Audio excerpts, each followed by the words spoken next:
Olá, tudo bem com você? Meu nome é Osman e eu gostaria de compartilhar com você algo no tema geral de escatologia. Existe um princípio, na verdade Deus quando vai agir sempre ele observa princípios e quando ele vai trazer à tona, quando ele vai revelar algo que ele vai realizar no futuro, ele sempre observa alguns princípios. Um desses princípios está aqui em Isaías 46, versículo 10, que diz assim, que desde o princípio eu anuncio o que há de acontecer e desde a antiguidade as coisas que ainda não sucederam. No versículo anterior a gente vê que o profeta está falando, na verdade Deus falando através do profeta, dizendo, lembrai-vos das coisas passadas, que eu sou Deus e não há outro, etc. E aí ele continua, que desde o princípio anuncio o que há de acontecer e desde a antiguidade as coisas que ainda não sucederam. Qual é este princípio que Deus observa e que nós queremos falar? É o princípio de que Deus anuncia o fim desde o princípio. Desde o início ele já fala do que vai acontecer lá no fim, lá no final.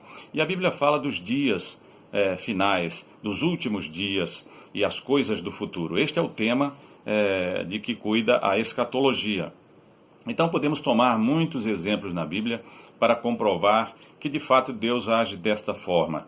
Um dos exemplos que eu quero trazer aqui e fazer menção é um episódio que está em Gênesis 18, em que Deus ele desceu para verificar algumas cidades, a situação em algumas cidades muito rebeldes, que viviam um estilo de vida totalmente contrário ao propósito de Deus, ao desejo de Deus, e ele então desceu para verificar se realmente era verdadeiro ou se era daquele jeito que estava acontecendo, porque ele estava recebendo clamor de muitas pessoas. Então havia muito clamor a Deus, e Deus então foi observar essas cidades, as cidades de Sodoma, Gomorra, Adimá e Zeboim. E nesta visita, Deus também visitou Abraão e falou com Abraão, com Sara. E ele disse assim para Abraão, no capítulo 18, do verso 17 ao 18, disse o Senhor, ocultarei a Abraão o que estou para fazer, visto que Abraão certamente virá a ser uma grande e poderosa nação, e nele serão benditas todas as famílias da terra? Então Deus faz essa pergunta, será que eu vou ocultar a Abraão? Abraão é meu amigo, Abraão anda comigo, Abraão creu nas minhas promessas, Abraão está em aliança comigo. Então isso mostra também, como diz lá no Novo Testamento, que Jesus fala, eu não vos chamo mais servos, e sim amigos, e tudo que meu Pai tem me falado, eu tenho dado a conhecer a vocês. Então Deus vai revelando aqueles que andam com ele. Deus vai mostrando, Deus vai falando do futuro, até de coisas muito distantes, desde o princípio. E aqui Deus está falando para Abraão, olha Abraão, eu estou pensando em fazer isso, isso, isso, isso. E eu estou dizendo isso para você porque você vai ser uma grande e poderosa nação. Então Deus aqui está relembrando aquela promessa que havia feito a ele, a Abraão. E também dizendo, e nele serão benditas todas as famílias da terra. Aí Deus recorda uma promessa que está lá em Gênesis 12, que em Abraão serão abençoadas todas as famílias da terra. E isso aconteceu quando ele trouxe ao mundo, dentro da descendência de Abraão e da casa de Davi, o seu próprio filho, Jesus Cristo. E Jesus Cristo se transformou, como diz a palavra, ele veio para isso, para ser o sacrifício perfeito, uma vez para sempre, para tirar os pecados, para nos purificar de todo o pecado. Por isso ele é o Salvador do mundo. Então em Atos 16:31 diz, crê no Senhor Jesus e serás salvo, tu e a tua casa. Então é uma promessa de salvação para nós e para a nossa família, para todas as famílias da terra. Então quando Deus falou isso com Abraão, que revelou o que estava para fazer com Sodoma e Gomorra e as cidades vizinhas, ele fez recordação dessas promessas que faria no futuro. Só que Abraão não tinha nenhum filho naquele momento ainda. Ele teve 2 filhos, que foi Ismael, que é mais ou menos uns 10 anos depois que Deus tinha dado uma promessa para ele.